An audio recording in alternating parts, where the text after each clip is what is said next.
అయితే ఇందాక నేను ఒక వీడియో చూశానండి. అదేంటంటే ఇంటర్వ్యూ చేస్తున్నారు. జాన్ పాల్ అని అతను పాస్టరు. ఇంటర్వ్యూ చేసిన అతనేమో క్రాంతి, అతను కేటీఆర్ ఏదో ఛానల్. సో అందులోని ఇలాగ ప్రసాదం కోసమని వచ్చింది ఒక పాయింట్. అంటే హీఈస్ అ కన్వర్టెడ్ క్రిస్టియన్. సో అతను ఏంటి అడుగుతున్నారంటే, ప్రసాదం మీరు తింటారా లేదా, తినొచ్చా లేదా అనేది క్వశ్చన్, తింటారా లేదా అని. సో జాన్ పాల్ అన్న పాస్టర్ గారు ఏమి ఇచ్చారంటే ఆన్సరు, నేను పొరపాటును కూడా తిన్ను అని. Actually is a converted Christian. ముందు తినే ఉంటారు, ఇప్పుడు కన్వర్ట్ అయిన తర్వాత నేను తిన్ను అని. సో తన స్టాండర్డ్ ఆఫ్ ఫెయిత్ తన నించున్నారు. అయితే నేను ఒక్కొక్కసారి కొంతమంది పాస్టర్స్ నేను ఏం విన్నానంటే, తినచ్చు, తీసుకోవచ్చు, ప్రేయర్ చేసుకొని తినేసుకోవచ్చమ్మా, జస్ట్ ఫుడ్డే కదా అని. సో నేను ఈ 2 స్టేట్మెంట్స్ ఐ గోట్ కన్ఫ్యూజ్డ్ అనమాట. అయితే నేను చిన్నప్పటి నుంచి క్రిస్టియన్ కాబట్టి మమ్మీ ప్రసాదం తినకూడదు అన్న పాయింట్లో నన్ను పెంచారు కాబట్టి నేను అలాగా ఉన్నాను. బట్ ఇప్పుడు ఏంటంటే కొంతమంది ఇలా చెప్తున్నారు, కొంతమంది అలా చెప్తున్నారు. ఎవరి స్టాండర్డ్ ఆఫ్ ఫెయిత్స్ వాళ్ళకు ఉన్నాయి. ఫ్రెండ్స్ కోసము, లేకపోతే ఆఫీస్లో ఉన్న సిచ్యువేషన్ కోసము వాళ్ళు ప్రసాదం అని ఇస్తే ఫుడ్డే కదా అని చెప్పి తినేసిన వాళ్ళు కూడా ఉన్నారు. సో దేన్ని ఫాలో అవ్వాలి, ఏ బేసిస్ మీద మనం స్టాండ్ అవుతాం అనేది నాకు డౌట్ వచ్చింది అది చూస్తున్నప్పుడు ఇంటర్వ్యూలో. ఉండే క్వశ్చన్ ఇది చాలా మందికి. సో దీనికి స్ట్రైట్ ఆన్సర్ ఏంటంటే, ఫస్ట్ ప్రసాదం తినచ్చా తినకూడదా అనే క్వశ్చన్కి అయితే ఆన్సరు యాజ్ పర్ బైబిల్ అంటే ఓల్డ్ టెస్ట్మెంట్లో అయితే తినకూడదని చెప్తారు. ఎందుకు తినకూడదు అంటే, ఆ ఫుడ్లో ఏదో ఉంటుందని కాదు, కానీ ఆ ఫుడ్ ఎక్కడ పెట్టారు అనే దాన్ని బట్టి ఆ ఫుడ్కి ఎఫెక్టివ్నెస్ అనేది పెరుగుతుంది.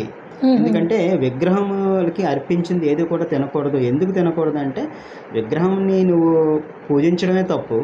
ఎందుకంటే ఆత్మస్వరూపిన దేవుణ్ణి నువ్వు విగ్రహంతో పోల్చి లేకపోతే విగ్రహంలో పెట్టి ఆయన ఆరాధించినప్పుడు కంపల్సరీగా ఆయన గ్లోరీని నువ్వు డిగ్రేడ్ చేసినట్టు కాబట్టి అది సిన్ కాబట్టి.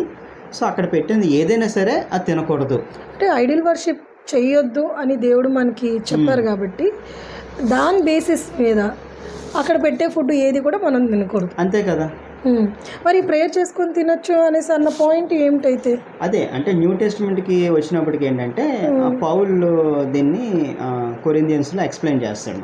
ఎలా ఎక్స్ప్లెయిన్ చేస్తాడంటే, ఫస్ట్ విగ్రహాలన్నీ కూడా వట్టివే, దేవుడు ఒకటే, విగ్రహాన్ని కూడా వట్టివే కాబట్టి ఆహారం అనేది అది అందరికీ ఒకటే కాబట్టి దాన్ని నువ్వు తిన్నా పర్వాలేదు అని చెప్తూ అక్కడ ఏం చెప్తారంటే, ఒకవేళ నువ్వు తినేటప్పుడు పక్కన ఎవరైనా ఒక అల్ప విశ్వాసి ఉంటే, బలహీనమైన వ్యక్తి ఎవరైనా ఉంటే అక్కడ మాత్రం నువ్వు చాలా జాగ్రత్తగా నువ్వు స్టెప్ తీసుకోవాలి. అంటే అల్ప విశ్వాసి అంటే వాట్ ఇస్ అదే అంటే బైబిల్ ఏం చెప్తుందంటే, జ్ఞానం అందరికీ ఉండదు, కొంతమంది బలహీనులు కూడా ఉంటారు. అది ఆ విషయంలో నువ్వు కొంచెం బలహీనులు అనేది ఏంటంటే అక్కడ మనకి స్పిరిచువల్ మెచ్యూరిటీ కోసం పౌలు చెప్తాడు అనమాట. అంటే ప్రభువుని అయితే నమ్ముకుంటాను, కానీ ఆ శాంటిఫికేషన్ ప్రాసెస్లో నా మెచ్యూరిటీ లెవెల్స్ కొంచెం వేరేగా ఉండొచ్చు, నీ వేరేగా ఉండొచ్చు, ఇంకొక వ్యక్తి వేరే ఉండొచ్చు.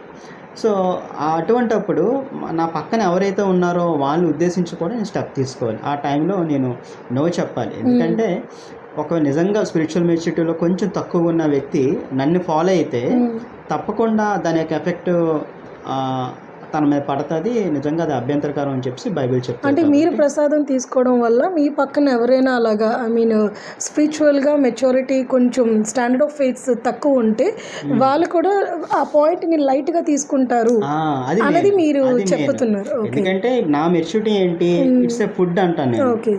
ఫుడ్ కాబట్టి దేవుడు ఒకటే కాబట్టి నా మైండ్లో ఇంకేం ఉండదు కాబట్టి సో నేను ప్రేయర్ చేసుకొని ఒకవేళ తినాలి తీసుకోవాలి సిచ్యువేషన్ బట్టి.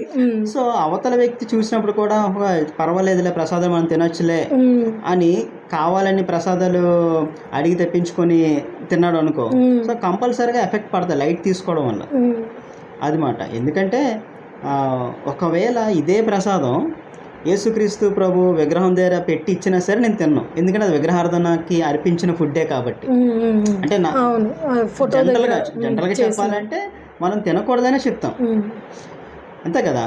ఇప్పుడు నీకు అంత అవసరం ఏంటి, ప్రసాదం తినేంత అవసరం నీకేముంటుంది అంటే అంటే వాళ్ళ కోసం లేకపోతే సిచ్యువేషన్ అలాగ మనల్ని ఉంచింది అనుకోండి, అవును. ఆపోజిట్ ఉన్న పర్సన్ విత్ లవ్తో ఇచ్చారనుకోండి, లేదా కొంతమంది ఏంటంటే అడుగుతారు మనల్ని, మీరు ఇచ్చింది మేము తింటాం, మాకేం ప్రాబ్లం లేదు, మీరెందుకు అలాగా ఏంటి ఇలా బిహేవ్ చేస్తున్నారు అన్నట్టుగా అడిగినా అది ఆడ్గా ఉంటుంది కదా.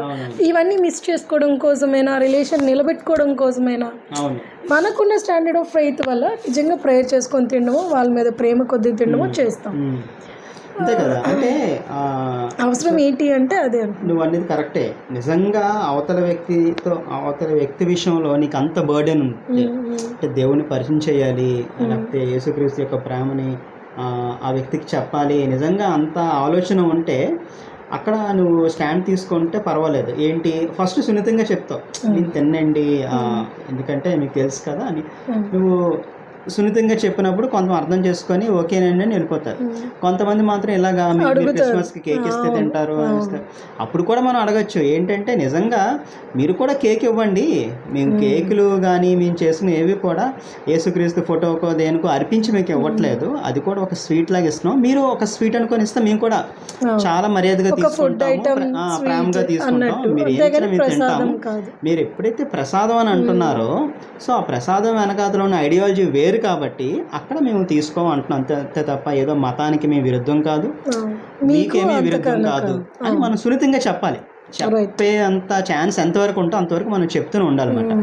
అప్పటికీ వాళ్ళు ఇంకా అఫెండ్ అవుతున్నారు అంటే సో అక్కడ నీ పక్కన ఎవరు ఉన్నారా లేదా నువ్వు చూసుకోవాలి, నీ మెచ్యూరిటీ లెవెల్స్ ఎలాగో చూసుకోవాలి. ఒకవేళ నీకే మనసులో ఏవైనా గుచ్చుకున్నట్టు అనిపిస్తే అంటే తీసుకోకూడదు అని అనిపిస్తే అప్పుడు కొన్ని స్టాండ్ తీసుకోకపోయినా పర్వాలేదు, అంతే కదా. అంటే వాళ్ళు తీసుకుంటే మనల్ని ఏం తీసుకోకపోతే చంపేస్తారు, గొడవ ఆడతారు అనేది అదే ఆ ఐడియాలజీ. లేకపోతే ఆ ఫ్యూచర్ కోసం నిజంగా వ్యక్తి కోసం నీకు బర్డెన్ ఉంటే సో అక్కడ మనం తీసుకునే స్టాండ్స్ కొంచెం వేరేగా ఉండొచ్చు. అంటే ప్రసాదం తీసుకోవాలంటే మనం సిచ్యువేషన్ చూసుకోవాలి, లైక్ మన పక్కన ఎవరున్నారు, వాళ్ళ స్టాండర్డ్ ఆఫ్ ఫెయిత్ ఏంటనేది మైండ్లో తీసుకోవాలి. ఫస్ట్ మర్యాదపూర్వకంగా వాళ్ళకి చెప్పాలి. తీసుకున్నప్పుడు మాత్రం చెక్ చేసుకోవాలి. మర్యాదగా మనం చెప్తాం ఇది నేను తినండి మీకు తెలుసు కదండి. ఎందుకంటే వాళ్ళు మతాల్లో కూడా కొన్నిసార్లు వాళ్ళు అయ్యప్ప స్వామి మాలను వేసుకుంటారు.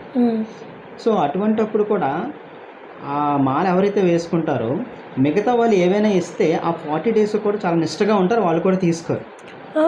వాళ్ళకి పాయింట్ ఉంటుంది, ఎందుకంటే వాళ్ళు కమిట్ అవుతారు ఒక 40 days ఈ దీక్ష చెయ్యాలి అన్నప్పుడు కొంచెం వాళ్ళు అలవాట్లు మార్చుకుంటారు, పద్ధతులు మార్చుకుంటారు, మార్చుకుంటారు. కానీ హిందూస్ వాళ్ళే ఏదైనా ఫుడ్ ప్రసాదం కింద ఇస్తే తీసుకోరు,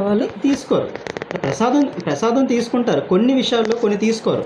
అంటే ఫర్ ఎగ్జాంపుల్ కొన్ని ఐటమ్స్ వాళ్ళు తీసుకోరు, అది ప్రసాదం అని చెప్పినా సరే వాళ్ళు తీసుకోరు. ఎందుకంటే ఆ 40 daysలో కొన్ని ఆహార పదార్థాలే వాళ్ళు తినాలి, ఫర్ ఆనియన్ తినకూడదు, లేకపోతే కొన్ని ఉంటాయి సో అవి తీసుకోకూడదు అంటారు. అంటే ఎందుకు నేను కంపేర్ చేయట్లేదు, కానీ వాళ్ళు 40 days నిష్టగా ఉన్నారు అంతే తప్ప ఫుడ్లో ఏదో ఉంది అని కాదు. కానీ సేమ్ మన లైఫ్ లాంగ్ నిష్టగా ఉంటున్నాం, దేవుడితో ఉన్న కమిట్మెంట్ కదా అది. ఎందుకు తీసుకోకూడదు అనే దానికి అంటే సో విగ్రహం ఆ కాన్సెప్ట్ మనకి సిన్ కాబట్టి దాని దగ్గర ఏది అర్పించినా ఏది పెట్టినా సరే అది కూడా సిన్నే కాబట్టి సో ఆ కాన్సెప్ట్ నేను ఐడియాలజీ మైండ్లో పెట్టుకొని లైఫ్ లాంగ్ కూడా నేను దేవుడితో కమిట్ అయ్యాను కాబట్టి నేను తీసుకొని చెప్తున్నాను అన్నమాట.